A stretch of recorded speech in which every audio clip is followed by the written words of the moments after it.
Kamu itu kan preman, memakai pakaian ormas. Saya bilang kamu yang preman kamu. Saya bisa buktikan. Kamu itu preman. Saudara Gatot Nurmantio, Anda, saya tidak takut sama Anda. Preman. Aku salah apa, Pak Gatot?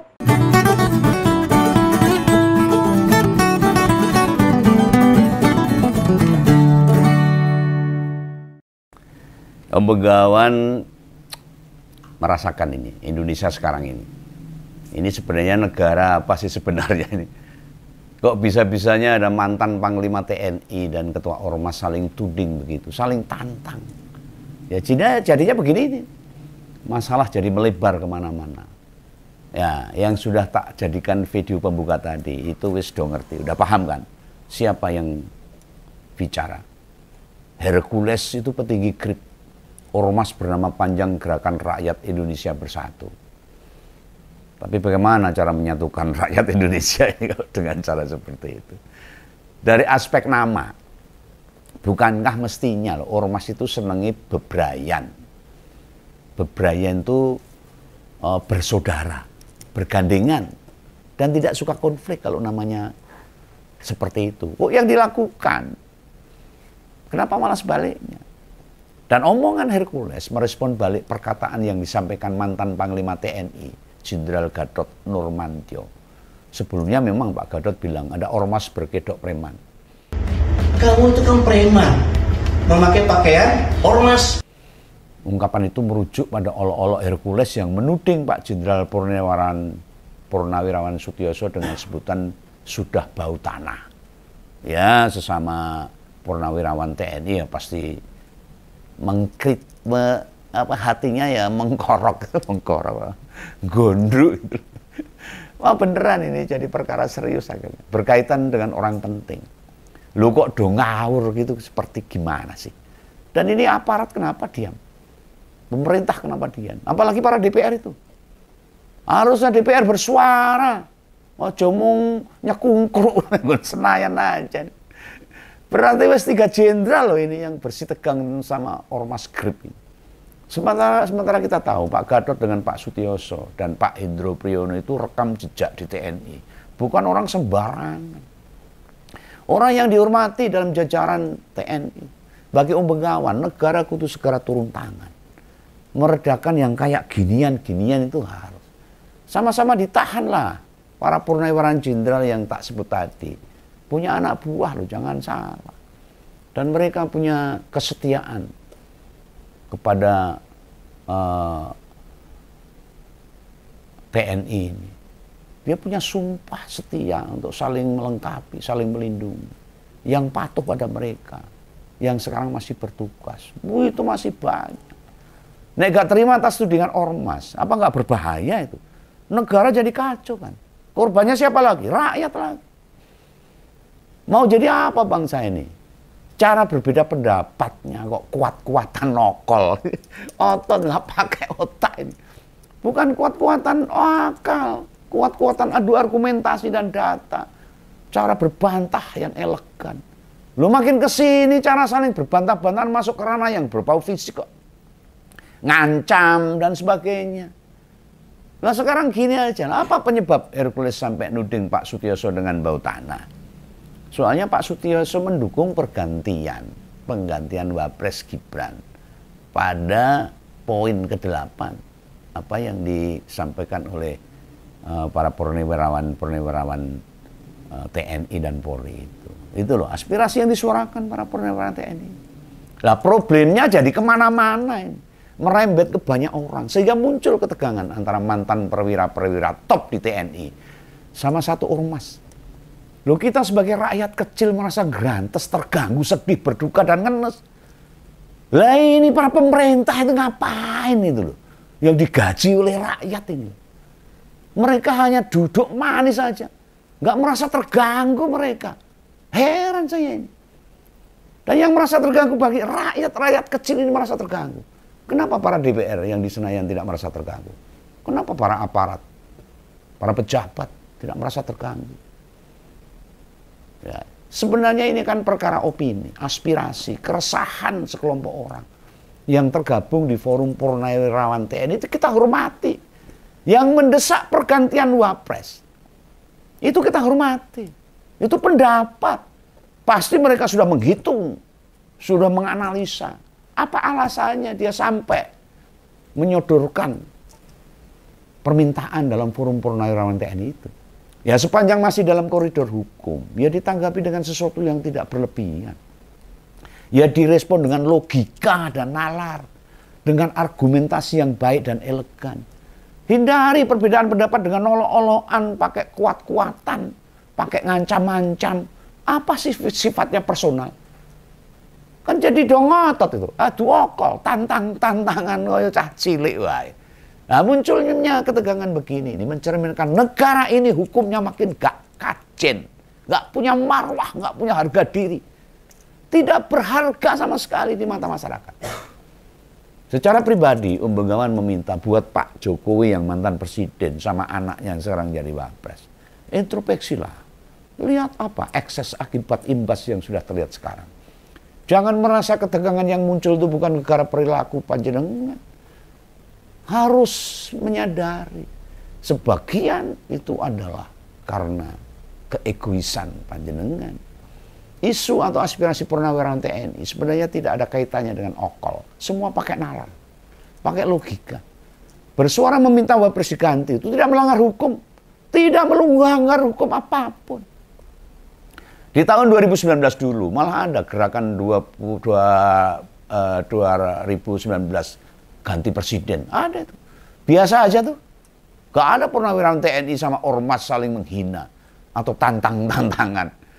Jadi beralih dengan adu kekuasaan fisik, gak ada. Presiden Prabowo gak boleh tutup mata.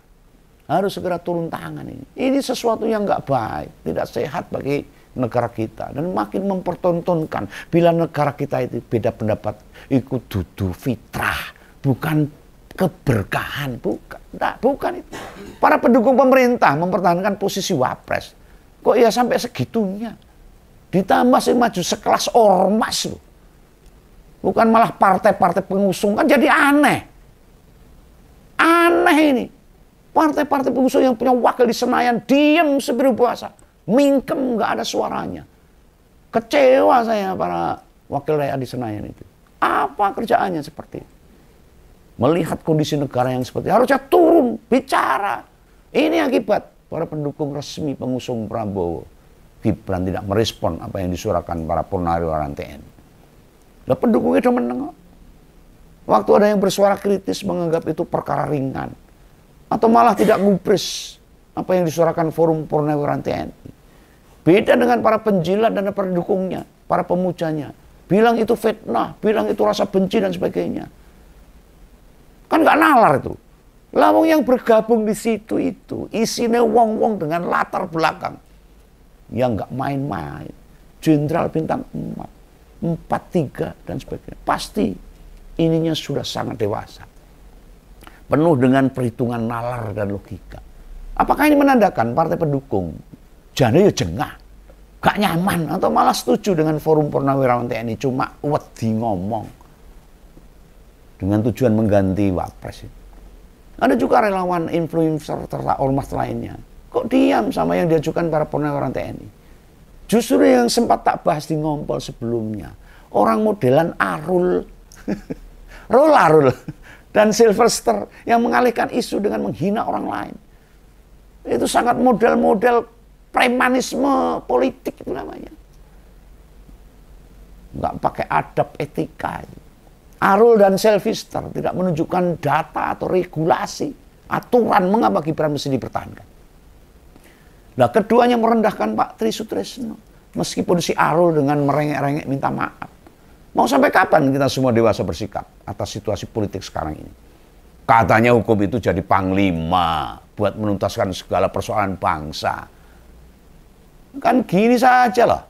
Forum Purnawirawan TNI sudah mengeluarkan pernyataan sikap. Dan Presiden sudah merespon itu. Ayo kita tunggu. Jawab dengan argumentasi yang elegan. Jangan dengan ngotot. Nah, tidak ada gugatan pada hukum terkait posisi wapres yang sekarang. Sampai 2029 Gibran tetap di posisinya. Nggak bisa tiba-tiba diganti. Oh, didengke wae lah wes. Anda memang para pendukung nggak nerima, ya gugat saja tuh aspirasi Forum Purnawirawan TNI ke pengadilan. Gak usah komentar ke wartawan, ngunggah status ngol-olok purnawirawan, mengatakan yang benci lah, yang fitnah, ngejek-ngejek dan menghina fisik. Nanti malah berkepanjangan. Andai pun Pak Jenderal Gatot, Pak Jenderal Sutioso, Pak Jenderal Hendro Priyono, para purnawirawan itu ikut-ikutan setuju dengan Forum Purnawirawan TNI, ya biar saja, itu hak mereka, hak berpendapat mereka. Itu kenapa Hercules sama Grip mesti ikut-ikutan menghina, merendahkan, meremehkan para petinggi TNI. Nah akhirnya begini, yang terlihat ngawur dan tidak bijaksana siapa coba? Yang mendukung Forum Purnawirawan TNI atau yang mendukung pemerintah? Ini negara hukum, negara demokrasi, negara yang mengakui perbedaan pendapat. Bila ada yang beda pendapat, ya biarkan saja. Tarung secara argumentasi. Ada yang mau gugat soal posisi Gibran sebagai wapres, ya hadapi saja. Dengan regulasi yang ada. Pun misalnya ada yang pro dan kontra, itu sesuatu yang wajar dalam alam demokrasi. Yang gak normal, sing ora waras, itu yang menghina, merendahkan orang lain, termasuk nantang-nantang, njaluk gelut. Iya toh. Gara tambah mumet, ruwet ini. Yang mau ngedrop lah, yang mau mengepung lah, mengancam dan sebagainya. Itu yang keliru. Tensi tinggi disebabkan saling merasa benar. Lalu petentang merasa kuat. Itu melanggar hukum. Negara dalam ini penegak hukum, jangan pasif, jangan diam. Diam seolah tutup mata, jangan. Ada sesuatu yang melanggar hukum. Membiarkan pengancam itu jadi meluas kemana-mana. Tidak hanya di urusan seputar politik. Dan seharusnya TNI Polri harus ada di belakang rakyat. Jangan ada di belakang para perusuh ini. Loh kayak kemarin loh. Bentrokan preman di daerah Kemang, Jakarta. Makin hari ini orang-orang ini, para raja di kehidupan sehari-hari kayak saya ngelunjak. Bawa bedil, bawa pistol. Mereka hanya berani tawuran bawa senjata loh. Dan senjatanya bukan ketapel kayu. Atau pukul. Enggak, tidak hanya pedang, samurai golok, pistol juga ada itu. Malah senapan yang digunakan. Yang terlibat juga tidak 1-2, kadang lebih dari 4-5 orang. Berbahaya bagi negara ini. Nah di peristiwa Kemang kemarin itu ada lebih dari 25 orang yang tawur. Bayangkan tuh. Sebanyak itu orang dewasa bentrok, ada yang bawa senjata, senapan, di tepi jalan gede loh itu. Horor nggak itu? Anak pelurunya meleset kena wong liya repot loh. Loh pas ada gituan nggak ngerti, sing coklat-coklat podo ini Pak polisi ini. Nggak diperhatikan segera merapat apa enggak. Terus terang prihatin, sedih dan mesti gimana kita hidup. Aturan hukum di negara ini kayak sebatas tulisan di atas kertas saja. Letal, lemah sangat. Semoga peristiwa di Kemang segera ditangani oleh Pak polisi. Preman-preman itu udah berangasan berbuat semuanya sendiri. Dan gak takut sama hukum di negeri ini. Diakui atau tidak, kesewenang-wenangan di politik, di ekonomi bakal dicontoh rakyat, ditiru sebagai kelompok. Dalam kehidupan sehari-hari, kejadian kayak gitu, bagi sebagian orang, cara menjalannya ya gimana? Bukannya jadi preman, risikonya macam-macam, bleset, banyak kehilangan anggota badan, sampai bisa kehilangan nyawa juga. Nah memang ya orang-orang itu berapa stok nyawanya itu berapa sih? Kok seberani itu melakukan hal-hal. Balik nih soal Grip. Kan sebelumnya juga ngancam-ngancam tuh Gubernur Jawa Barat. Lah emang ngomongannya Rasman itu yang kemarin bicara. Apa nggak tahu dukungan Kang Deddy sebesar apa dari masyarakat Jawa Barat. Kondisi yang begini ya jangan dibiarkan. Ini bisa chaos, bisa perang saudara kalau seperti ini. Ngompor pada ngeliat nih serial TV yang rutin jedul pas poso itu. Preman pensiunan judulnya. Walaupun hanya acting. Bergenre. Sitcom. Kan jarang banget kita lihat ada aparat keamanan hadir. Pegawai yang gumun. Makin maraknya aksi premanisme memperlihatkan atau setidaknya kita bisa merasakan. Penegak hukum di negara ini malah sepertinya lemah. Kebetulan yang sering jedul itu selain Jakarta, itu juga di Jawa Barat. Bukan hanya bisa jadi indikator lemahnya hukum ini. Sekaligus pantas kita tanya, fungsi aparat itu apa? untuk mengamankan rakyat, untuk memberi rasa nyaman rakyat, untuk mengayomi rakyat. Seperti apa? Kita jadi bingung. Keamanan negara dan lingkungan memang jadi tanggung jawab bersama. Hanya nek wis jedul orang-orang seperti mereka dan bersenjata, entah itu senjata tajam atau senjata api. Yo masyarakat nggak bisa melayan seperti itu. Itu tugas aparat. Gimana mau ikut campur? Ngelihat aja wegah. Di tawuran atau bentrok di Kemang kemarin sampai jalan raya macet loh. Itu bukan mau nonton. Orang pada menghentikan kendaraan takut kena peluru nyasar. Wedi tiba-tiba parang mak pras-pres kena cengkelian langsung gelasar. Hilang nyawa kita. Rakyat lebih baik nyelamatin nyawa kita. Ngalih kabur.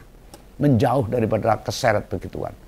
Sejak Lebaran, marak preman dan beberapa oknum mengaku ormas, tapi berperilaku preman. Minta-minta THR hingga berani ngancam gubernur. Itu kan pantas kita pertanyakan. Di mana peran aparat kita? Dan ormas yang kemarin ngancam Kang Dendi, nantang Pak Gatot, merendahkan Pak Sutioso, itu dilakukan oleh top leader ormas. Ya yang waktu Lebaran datang ke rumah Jokowi dan bingung itu. Datangin Gibran juga saat jadi wali kota. Dia menyatakan mendukung Gibran bila mau maju Pilgub DKI. Gandeng saiki posisi ini wakil presiden, ya tentu lebih besar dukungannya. Di sisi lain ada sorotan juga pada prajurit Kopassus. Sewaktu bertemu ketua GRID. Malah pada ngajak foto yang bikin komandan Kopassus terus meminta maaf itu loh. Mergane rakyat pada mengkritisi sikap para prajurit Kopassus. Prajurit Kopassus itu sangat kita banggakan. Prajurit kebanggaan bangsa inilah kok gitu. Belum lagi tuh ormas. Kok ya bebas pakai baret merah. Persis uniform pasukan khusus TNI. Kalau rakyat sulit membedakan, tiwas anyel gak suka atau getem-getem. Yang dilalas yang lewat Kopassus lah dikira GRID nanti. Apa gak mesake itu? Ya.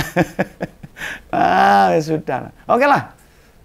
Kita tunggu aja apa yang akan dilakukan oleh aparat. Apa yang akan dilakukan oleh pemerintah untuk menangani berbagai hal yang dilakukan oleh para preman-preman ini. Presiden Prabowo sebagai bekas danjen Kopassus, mosok akan membiarkan hal-hal kayak beginian ini. Malu dong Pak sebagai komandan Kopassus. Panglima TNI, Kapolri, Menko Polhukam, apa yang nggak ngambil tindakan apapun. Bagi Begawan, mau bentuk ormas apapun silahkan. Soalnya kan di Indonesia ini ormas itu ada undang-undang dan diperbolehkan. Cuman nek wis merasa sok penting, merasa paling berjasa, apalagi berani ngancam-ngancam, ya harus ada tindakan tegas. Jangan dibiarkan. Kasihan rakyat yang membayar pajak. Oke ya, ini pesan dari Begawan. Jangan salah paham. Salam ngompol, salam Begawan. Jangan lupa subscribe. Dadah.